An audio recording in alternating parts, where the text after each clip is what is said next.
Hey friends, if you encounter this issue where Windows computer freezes while installing the graphics card driver, then please watch this video. Now we'll divide this into two categories. One is the usual IHG graphics card driver and the second one is the NVIDIA one. So if it is the NVIDIA driver, then it's normal and you cannot do anything. So I'll give a very fair reply. I have checked across forums. You cannot do anything if the issue occurs while trying to update the NVIDIA drivers. The best thing that you can do is not to update it at that point of time till the stable version is released. But if it is the computer's own integrated graphics card drivers or AMD drivers, then here's the thing. First of all, it's normal. Why?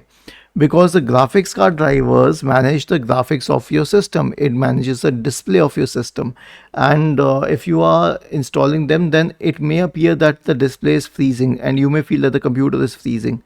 So here's what you can do: restart your computer, right click on the start button, select shutdown or sign out, and then restart your computer.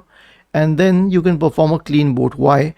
If a third party software product is interfering, especially games or heavy applications, graphic intensive applications, then you need to shut them down. But the problem is that many of these applications keep running in the background even if you shut them down.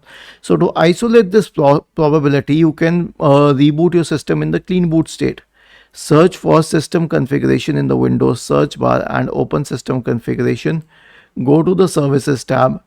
Check the box associated with Hide on Microsoft Services. If any of the services checked, click on disable all, apply, OK, and then restart the system. The last solution is to use the update driver option. So don't update it using the file from the manufacturer's website. Instead, search for device manager, open device manager, expand the list of display adapters, right click on the display adapter and update it from here. Now this may not be the absolute latest version, but it is still safer than the problem that you are facing on your system. Was this helpful? If yes, then please subscribe to the channel, and if not, then let us know in the comment section of the video on how we could help you further. Thank you for watching this video and have a nice day.